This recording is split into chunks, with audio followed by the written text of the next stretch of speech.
இது சுத்த பொய் சார். அத்தனை பெண்களுக்கும் நிச்சயம் பாதுகாப்பு இருக்கு. பாதுகாப்பு இல்லைன்னு யாரும் சொல்லவே முடியாது சார். அவர் எங்கிட்ட சொல்ல சொல்லுங்க, விஜய் எங்கிட்ட சொல்ல சொல்லுங்க, பாதுகாப்பு இல்லைன்னு சொல்ல சொல்லுங்க. நான் அவர்கிட்டே பேசுறேன். பெண்களுக்கு நிறைய பாதுகாப்பு இருக்கு. இவர் வந்ததுலேருந்து நிறைய செய்யறாரு சார். இவர் செய்யாத இதுவே கிடையாது. நிறைய செய்வார். இன்னும் நிறைய அவர் வச்சுருக்காரு நலத்திட்டங்கள். கண்டிப்பா செய்வார் சார். நம்ம ஸ்டாலின் ஐயா தான் வரணும். ஸ்டாலின் ஐயா வந்தாதான் நமக்கு எல்லாருமே தமிழ்நாட்டுக்கு சரி எல்லாருக்கும் நல்லது நடக்கும் சார். டெல்லி சென்ற விமானத்தில் பணிப்பெண்ணுக்கு பாலியல் தொல்லை. திருவள்ளூரைச் சேர்ந்த திமுக கவுன்சிலர் பிரபாகரன் கைது. சென்னை அருகே பல்லாவரம் திரிசூலத்தில் வீட்டில் தூங்கிக் கொண்டிருந்த 2 பேர் கொடூரமாக வெட்டி கொலை செய்யப்பட்டிருக்கிறார்கள்.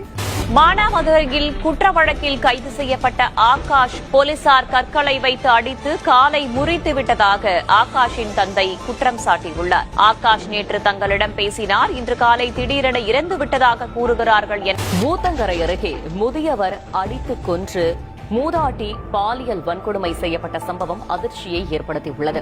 சென்னை காசிமேட்டில் பைக்கில் வேகமாக வந்து 15 வயது சிறுமியின் மீது மோதியதாக கூறப்படும் இளைஞரை சிறுமியின் உறவினர்கள் தாக்கிய போது கவின் என்ற அந்த இளைஞர் முன்னதாக தன்னிடம் வாக்குவாதம் செய்த சிறுமியின் வயிற்றில் எட்டி உதைத்ததாக கூறப்படுகிறது. நாமக்கல் மாவட்டம் குமாரபாளையம் அருகே சனிக்கிழமை இரவு 7 வயது சிறுமியை கடத்திச் சென்று பாலியல் துன்புறுத்தலில் ஈடுபட்டதாக கூறப்படும் இளைஞரை சிறுமியின் உறவினர்கள் மற்றும் பொதுமக்கள் பிடித்து கட்டி வைத்து அடித்து உதைத்ததாக கூறப்படுகிறது. கிருஷ்ணகிரி மாவட்டத்தில் 2 வயது பெண் குழந்தை பாலியல் வன்கொடுமைக்கு ஆளாக்கப்பட்ட கொடூரம்.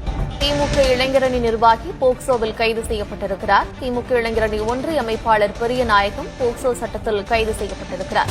நெல்லை மாவட்டம் நாங்குநேரி அடுத்த பெரும்பத்து கிராமத்தில் 3 இருசக்கர வாகனத்தில் சென்ற 6 மர்ம நபர்கள் அங்கிருந்தவர்களை சரமாரியாக வெட்டியிருக்கிறார்கள். மானாமதுரையில மீண்டும் ஒரு அதிர்ச்சி சம்பவம் அரங்கேறி இருக்கிறது. 2 பேர் அறிவாளால வெட்டப்பட்டு இருக்கிறார்கள். இடைக்காட்டூர்ல இந்த சம்பவம் நடந்திருப்பதாக தகவல்.